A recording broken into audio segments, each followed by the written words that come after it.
نظر آ رہے ہیں، وہ ساری تصویریں ٹی وی پر بھی ہیں، اخبارات میں بھی ہیں. کس بنیاد پر کہ عید کا ہے، تیسری عید آ گئی ہے، تیسری عید آ گئی ہے، بادشاہ کو صحت مل گئی ہے. تو اس واسطے تیسری عید کے ہمیں تانے دینے والے کہتے ہیں تیسری عید کہاں سے لے آئے ہو. میں کہتا ہوں ذرا ان سے بھی پوچھ لو جن کی ایڑ پہ چلتے ہو کہ وہ تیسری عید اپنی کہاں سے لے آئے ہیں. اس سلسلہ میں فکر وہاں بھی بیدار ہے. اور یہ دیکھو، یہ المدینہ اخبار کے اندر کالم چھپا ہے اور اس میں عبداللہ فراج شریف کا کالم ہے. اس کا عنوان عام جدید و ارہاب فکری یتجدد، نیا سال اور نئی فکری دہشت گردی. اس میں یعنی یہ مدینہ شریف سے چھپنے والا اخبار، اس کے اندر کالم میں انہوں نے لکھا، کہتے ہیں ان لنا اخوہ یسد علینا منافذ الفرح.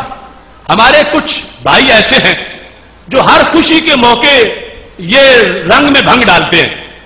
وہاں کے ملا کے بارے میں یہ بندہ لکھ رہا ہے، ہر خوشی کے موقع پر، یہاں تک کہ کہتے ہیں بلو کانا بعودت ذکر حدث اقام اللہ لنا بھی دولہ وجعل منا امہ ناہدہ توسسو للدنیا کلہ ہدارہ تفید منہا ازمانہ الا وہوا حج ہجرت سیدی رسول اللہ صلی اللہ علیہ وسلم. کہتا ہے مجھے ان مذہبی لوگوں کے مزاج کا پتہ نہیں چلتا، جب خوشی کا وقت آتا ہے ان کو فتوے یاد آ جاتے ہیں. تو یہ کہتا ہے کہ جب نبی علیہ الصلوۃ والسلام کی سیرت کا بڑا ہی اہم دن آتا ہے، اس دن کی خوشی بھی ہمیں نہیں منانے دیتے. کون سا دن؟ کہتا ہے جب میرے نبی علیہ السلام نے ہجرت کی مکہ شریف سے مدینہ شریف کی طرف. ہجرت کے دن کو یہ کہتا ہے وہی الذکر، یہ ایسی عید ہے یہ تفی بہا عالمنا الاسلامی کلو، جو سارا عالم اسلام مناتا ہے، من اکثر شرق الی اکثر غرب، پوری دنیا وہ عید مناتی ہے. اور یہ کہتا ہے کہ یہ کی عید اس انداز کی ہے، کہتا ہے نہ عید الفطر سے کم ہے نہ عید الاضحیٰ سے کم ہے، اتنی بڑی عید ہے. کون سی؟ ہجرت کے آغاز یعنی یکم محرم کا دن جو ہے، ہجری سال کا پہلا دن، اس کے لحاظ سے وہ ہجرت کی مناسبت کے لحاظ سے بات کرتے ہوئے، چونکہ پہلے اسلام کو ترقی نہیں تھی، ہجرت کی ہے تو ترقی ملی ہے، سٹیٹ بنی ہے، دنیا میں پھیلا ہے. اس واسطے یہ شخص کہتا ہے کہ میرے نزدیک یہ دن جس دن نبی علیہ السلام نے ہجرت کی تھی اس کی مناسبت سے ہمیں یکم ہجری منانا چاہیے، اور ساری دنیا مناتی ہے تو سعودی عرب میں بھی اس کا اہتمام ہونا چاہیے. یہ عید سے کم نہیں، نہ عید الفطر سے کم ہے نہ عید الاضحیٰ سے کم ہے. اور یہاں یہ ذکر کر کے یہ کہتا ہے کہ جس وقت آج ہم مناتے ہیں قد تتصادو الی تہم ببدع و کفر و نفاق، ہمارے کچھ مفتی بدعت کے فتوے لگا دیتے ہیں، کچھ کفر کے لگا دیتے ہیں، کچھ منافقت کے لگا دیتے ہیں. بھائی ان کے فتوے بے لگام ہو چکے ہیں. اس واسطے وہ دن جو فطر سے بڑا دن ہے، عید اضحیٰ سے بڑا دن ہے، اس دن کو بطور عید منانا چاہیے. اب یہ اس بندے کا سوز ہے، اس کے آنسو ہیں کہ ہمیں یکم ہجری کی عید منانی چاہیے. تو میں اس کو داد دیتے ہوئے کہتا ہوں تم یکم ہجری کو روتے ہو، یہاں تو 12 ربیع الاول شریف کا معاملہ پھنسا ہوا ہے ان کے یہاں. یکم ہجری تب آئی جب 12 پہلے آئی ہوئی تھی. مدینہ شریف چل کے سرکار تب گئے جب مکہ شریف میں پہلے موجود تھے.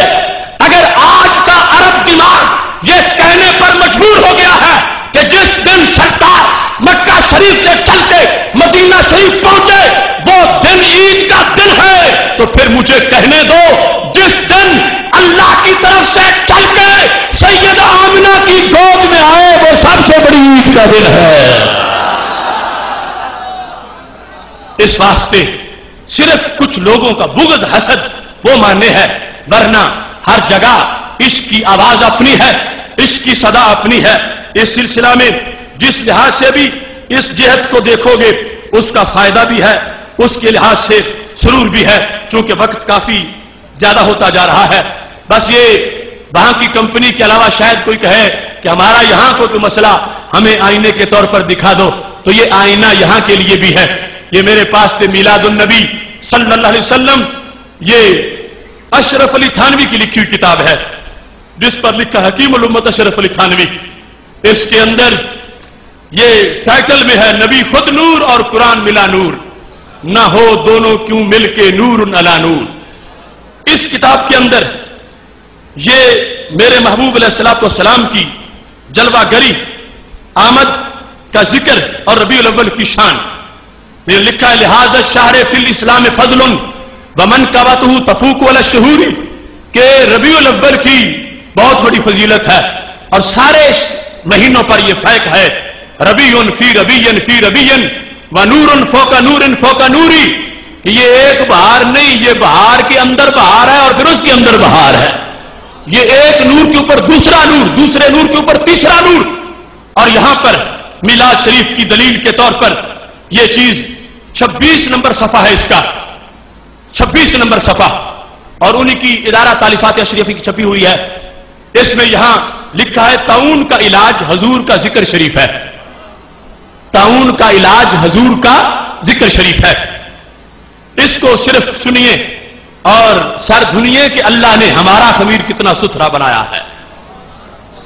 لکھا ہے طاعون کا ایک معتبر علاج من جملہ اور علاجوں کے ذکر نبی کریم علیہ الصلوۃ والتسلیم بھی ہے، ذکر نبی علیہ السلام، اور یہ علاج تجربہ میں آیا ہے۔ یعنی میں نے ایک کتاب نشر الطب لکھی ہے، حضور صلی اللہ علیہ وسلم کے حالات میں اس کے لکھنے کے زمانہ میں خود اس قصبہ میں طاعون تھا، تو میں نے یہ تجربہ کیا کہ جس روز اس کا کچھ حصہ لکھا جاتا تھا اس روز کوئی حادثہ نہیں سنا جاتا تھا، اور جس روز وہ ناگہ ہو جاتی تھی اسی روز 2-4 اموات سننے میں آتی تھیں۔ نشر الطب نبی علیہ الصلوۃ والسلام کی سیرت کے بارے میں کتاب لکھی اشرف علی تھانوی نے، اور اس کے بارے میں لکھا کہ جن دنوں میں لکھتا تھا تو تھانہ بھون میں طاعون کی بیماری تھی، تو جس دن میں کچھ صفحے لکھتا تھا اس دن فرشتہ چھٹی کرتا تھا اسرائیل، اور جس دن میں چھٹی کرتا تھا اس دن وہ آ جاتا تھا، اور 4-5 بندے فوتی ہو جاتے تھے۔ تو اس پر اس نے لکھا کہ ابتدا میں تو میں نے اس کو اتفاق پر محمول کیا کہ ویسے ایسے ہو جاتا، لیکن جب کئی مرتبہ ایسا ہوا تو مجھے خیال ہوا کہ یہ حضور صلی اللہ علیہ وسلم کے ذکر مبارک کی برکت ہے۔ اب دیکھو سرکار کے نام کی برکت کتنی ہے کہ آیا وہ فرشتہ واپس چلا جائے۔ یعنی نشر الطب کیا ہے کہ سرکار کا ذکر قلم سے لکھنا، تو جن کا ذکر قلم سے لکھے تو موت ٹل جائے، تو ان کا زبان سے کریں تو پھر بھی کتنا فائدہ ہوگا۔ قلم سے لکھنے سے فرشتہ واپس ہو جائے، کہتا جس دن میں چھٹی کرتا تھا فرشتہ 4-5 کو مار جاتا تھا، اور جس دن میں لکھتا تھا وہ چھٹی کرتا تھا۔ پہلے میں سمجھتا تھا بائی چانس ہوا ہے، لیکن پھر تجربہ ہوا کہ یہ بائی چانس نہیں، یہ سرکار کے نام کا صدقہ ہے۔ اس کے بعد اپنی کتاب میں یہ صفحے پہ لکھا ہے کہ آج کل بھی لوگوں نے مجھے طاعون ہونے کے متعلق اطراف و جوانب سے لکھا ہے، تو میں نے ان کو بھی جواب میں یہی لکھا ہے کہ نشر الطب پڑھا کرو، طاعون کی بیماری سے بچنا ہے تو کیا پڑھا کرو؟ نشر الطب۔ اب یہی سٹاپ کرتے ہیں، طاعون کی بیماری سے بچنے کے لیے نشر الطب پڑھنا یہ کس آیت میں لکھا ہوا ہے؟ طاعون کی بیماری سے بچنے کے لیے نشر الطب پڑھنا اور یا اللہ مدد نہ کہنا، نشر الطب پڑھنا، یہ کس حدیث میں لکھا ہوا ہے؟ یہ خلفائے راشدین کا کہاں حکم ہے؟ یہ صحابہ نے کہاں کہا ہے؟ یہ تابعین کا کہاں وظیفہ ہے؟ نشر الطب تو لکھی بعد میں گئی، اشرف علی تھانوی نے خود لکھی۔ تو اگر اس کو جائز سمجھتے ہیں اور فائدہ بھی سمجھتے ہیں تو جن کا ذکر لکھے اکیلا بندہ اس سے فائدہ ہو، ایک بندہ کتاب پڑھ لے اس سے فائدہ ہو، وہی بات اگر جلسے میں بیان ہو جائے تو پھر حرام کیوں ہو جائے؟ بالکل ایس منطق کی سمجھ نہیں آتی جو ان لوگوں نے دنیا کو دھول اور بھول بھلیکھے میں ڈال رکھا ہے۔ ماننے پہ آئے تو یہاں پر یہ ہے کہ سرکار دو عالم صلی اللہ علیہ وسلم کے ذکر کی وجہ سے اسرائیل واپس چلا جائے، کہ چونکہ یہاں نشر الطب پڑھی جاتی ہے، جس گھر میں ہے وہی نہیں پورے شہر کو فائدہ ہونا چاہیے۔ کہتا ہے میرا گھر تو میرا رہ گیا، پورا شہر تھانہ بھون جو ہے اس میں کوئی نہیں مرتا جب میں نشر الطب کے چند صفحے لکھتا ہوں، اور جس دن جو ہے وہ ایسی صورتحال دوسری ہوتی ہے میں نہیں لکھتا اس دن فرشتہ آ جاتا ہے۔ تو اس سے پتا چلا کہ یہ سرکار کے ذکر کا جو انداز ہے، رب نے قرآن میں فرما دیا اس کے بعد اب علیحدہ علیحدہ دلیلوں کی ضرورت نہیں کہ نشر و طیب کی علیحدہ دلیل ہو، مواہب الدنیا کی علیحدہ دلیل ہو، میلاد کی علیحدہ دلیل ہو، معراج کی علیحدہ دلیل ہو، وہ مطلقاً فرما دینا رب ذوالجلال کا ورفعنا لک ذکرک اور اس کے زیر سایہ وتعزروہ وتوقروہ، یہ اس بات کو واضح کر رہا ہے جہاں بھی کوئی صحت عقیدہ کے ساتھ بیٹھ کے ان کا ذکر تنہائی میں کرے، مجلس میں کرے، صبح کرے، شام کرے، دن کرے، رات کرے، رب ذوالجلال اس بندے کو فضل و کرم سے مالا مال فرمائے گا۔ اس کے ساتھ ساتھ آج کے اس موضوع کے لحاظ سے جس وقت عید کے معنی و مفہوم اور اس کو منانے کے انداز سے چند باتیں آپ کے سامنے میں نے پیش کی ہیں، اس میں ابھی بہت سی چیزیں باقی ہیں، بطور خاص ایک کو ذکر کرتے ہوئے اپنی بات ختم کرتا ہوں۔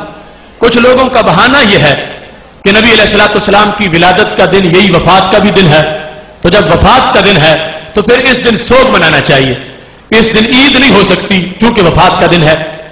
توجہ سے سننا، فنڈ بھی اکٹھا کریں اور موضوع کو بھی مکمل کر لیں۔ اس سلسلہ میں یہ ایک علیحدہ بحث ہے کہ کیا واقعی وفات کا دن وہی ہے جو ولادت کا دن ہے؟ اس میں دو آرائیں ہیں۔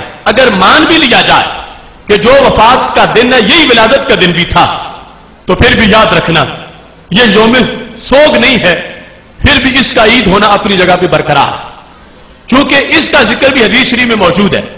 کس طرح؟ توجہ کرنا، ہمارے نبی علیہ الصلوۃ والسلام کے فرمودات سیاستہ میں موجود ہیں۔ آپ نے جمعے کے دن کا تذکرہ کرتے فرمایا فیہ خلق آدم و فیہ قبض، کہ جمعے کے دن ہی حضرت آدم علیہ السلام کی ولادت ہوئی اور جمعے کے دن ہی ان کا وصال ہوا۔ جمعے کے دن ولادت بھی ہے پیغمبر کی اور جمعے کے دن وصال بھی ہے، تو محبوب کیا جمعے کو سوگ منائے؟ تو میرے نبی علیہ السلام نے فرمایا نہیں، الجمعہ تو عید للمسلمین، جمعہ مسلمانوں کی عید کا دن ہے۔ تو سرکار نے اپنی وفات سے پہلے، اپنے وصال سے پہلے ایک پیغمبر کی ولادت اور وفات کے دن کا تذکرہ کر کے اس کے عید ہونے کا بیان پہلے اس لیے کر دیا کہ میرے وصال میں اگر ایک دن کا اتحاد بھی ہو جائے کہ وہ ولادت والا ہی وفات والا بھی بن جائے تو میری امت کے پاس روشنی موجود ہو کہ اس کو یوم سوگ نہیں پھر بھی یوم عید ہی کہا جائے گا۔ اور باقی یہ بھی وجہ ہے، اگر نبی علیہ الصلوۃ والسلام جو نور لے کے آئے تھے وفات سے وہ ڈوب گیا تو پھر تو معاذ اللہ بڑا افسوس، سوگ ہونا چاہیے، اور اگر وہ آج بھی سینوں میں ہے تو پھر سوگ نہیں پھر سرور ہونا چاہیے۔ تو جس ولادت کا اب تک نور باقی ہے اس ولادت کا اب تک سرور بھی باقی ہے، اس بنیاد پر اس عید کا اچھے طریقے سے اہتمام ہونا چاہیے۔ لیکن اس میں یہ بات ذہن میں رہے کہ کوئی بھی خلاف شرع امر اس میں شامل نہیں کرنا چاہیے۔ یہ گانے باجے ڈھول اور اس طرح کی چیزیں ان کو اس مقدس فنکشن سے دور رکھنا ضروری ہے، اور بے پردگی عریانی فحاشی وہ ان چیزوں کو اگر کوئی لانچ کر کے میلاد کی محفلیں کرتا ہے ہر چیز ہم اس کی اجازت نہیں دیتے۔ تمام منہیات ایسی چیزیں جو ممنوع ہیں ان کا اس مقدس محفل سے کوئی تعلق نہیں ہے اور ان سے پاک رکھنا ہم سب کے لیے ضروری ہے۔ اگر ایسا کوئی کر رہا ہو اس کو سمجھانا بھی ہم پہ لازم ہے۔ یہ ایک مقدس محفل ہے، طہارت والی ہے، تقدس والی ہے، یہ شریعت سمجھانے والی ہے، شریعت کی خلاف ورزی والی نہیں ہے۔ اس واسطے ان ساری چیزوں کا مکمل اہتمام ہونا چاہیے۔